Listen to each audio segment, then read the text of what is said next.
हम पहले सिलेक्ट करते हैं, फिर प्लेयर भी खराब करते हैं, उसके ऊपर भी एक टीका लग जाता है कि यार ये पर्ची है, और गलत तरीके से। मतलब वो भी आ रहा होता है, फिर सिस्टम से आ रहा है, अच्छा बुरा होना अलग बात है, परफॉर्मेंस देना, लेकिन एक सिस्टम का प्लेयर है, फिर उसकी सिलेक्शन को लेकर सिलेक्टर्स बच जाते हैं, बरियोजिमा हो जाते हैं, और जो बेचारा सारा नजला होता है वो खिलाड़ी के पूरे करियर पे पड़ जाता है। अब फ़हीम अशरफ या खुशदिल, कितनी बार हमने ट्राई किया, मैं हैरान ही हूँ कि इस सर्किट में एक्सपोज हो गए हम, हमारे पास कोई बंदा ही नहीं है। और नहीं देखिए, सिलेक्टर्स जो है ना वो तो अगर बुरी सिलेक्शन करें, एक दो सीरीज हार जाएं, ये वो होता है, वो अब आराम से घर चले जाते हैं। और ये एक म्यूजिकल चेयर्स है, उनको चल रहा होता है, उनको थोड़े दिन बाद कोई और सिलेक्टर आता है, वो फेल हो जाते हैं, वापस इन्हीं वाले सिलेक्टर्स की जो पहले घर गए होते हैं वापस बारी आ जाती है।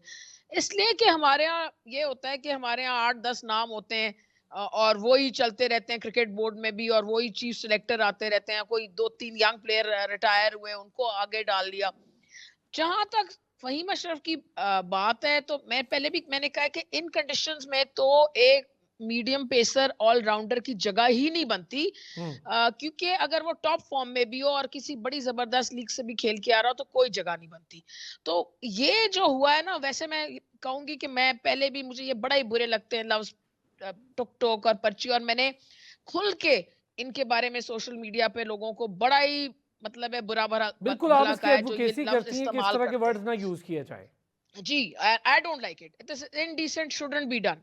लेकिन जब आप इस तरह करेंगे तो लोगों को आप उकसा रहे हैं कि वो ये लफ्ज इस्तेमाल करें, बुरी जबान इस्तेमाल करें और प्लेयरों के बारे में बुरा भला कहें, तो कोई तुक ही नहीं बनता था फहीम अशरफ का। तो कहीं से कोई तुक बनता ही नहीं है।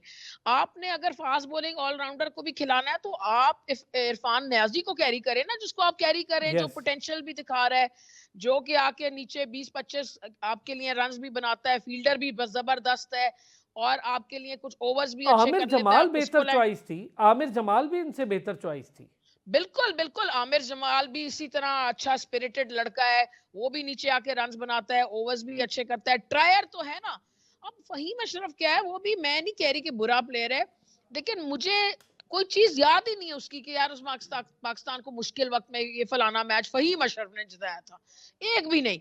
अब जब शदाब की मुझे एक ही चीज याद है, वो जो युवराज वाली बस चैंपियंस ट्रॉफी चैंपियंस में ट्रॉफी। एलबीडब्ल्यू थी, उसके बाद आगे पीछे मुझे कुछ याद नहीं। इसी तरह बिल्कुल। मुझे तो फहीम अशरफ की एक भी कोई चीज याद नहीं। तो मैं यही कहती हूँ कि आप, आपके पास यंग प्लेयर्स हैं, आप कहाँ गायब कर देते हैं, आपने गायब कर दिया ना इरफान नियाजी को। तो बिल्कुल। ये, this is not a good practice. और मतलब जहां तक एक अभी बात हो रही थी सऊद शकील की, तो सऊद शकील को तो मैं तो चाहती ही थी कि वो टीम में हो, क्योंकि हमें नंबर 4-5 पे एक लेफ्ट हैंडर जरूरत है। ये 50 ओवर्स की गेम है, इसमें अगर आपके पहले 15 ओवर में 3 विकेटें गिर जाती है तो आपको सऊद शकील जैसा एक स्टेबल बैट्समैन जरूरत है, ठीक है। जो कि इनिंग आपको 50-60 रन दे दे, और वक्त आने पर तेज भी खेल सकता है, और लेफ्ट हैंडर है। तो आपको वो, तो सऊद शकील पे मुझे एतराज नहीं है, लेकिन इस पे फहीम अशरफ पे एतराज है। अच्छा मैम लीना, और मैम लीना, सऊद जी, शकील पे जो मैं समझता हूँ, एक हमें एतराज जो नहीं, लेकिन एक तरीका कार पे जरूर है कि यार ना ऑस्ट्रेलिया खिलाया, ना साउथ अफ्रीका खिलाया, अचानक चैंपियंस ट्रॉफी से 8 दिन पहले आपने सैफ अफ्रीकी में डाल के और डायरेक्ट चैंपियंस ट्रॉफी, तो भाई अगर वो आपका हिस्सा था, प्लान का हिस्सा था, तो खिलाते।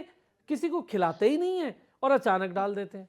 यही तो मैं पहले कह रही थी, अगर हिस्सा नहीं भी था और अब कोई आपने बैठ के मीटिंग्स की, कोई आपकी रीजनिंग बनी, तो हमसे भी डिस्कस करें, लोगों से भी डिस्कस हम्म। करें कि यार हम इसको सेलेक्ट कर रहे हैं, ये वाला रोल हम इसको दे रहे हैं, हम इस नंबर पे इसको खिलाएंगे, हम ये इससे चाहते हैं।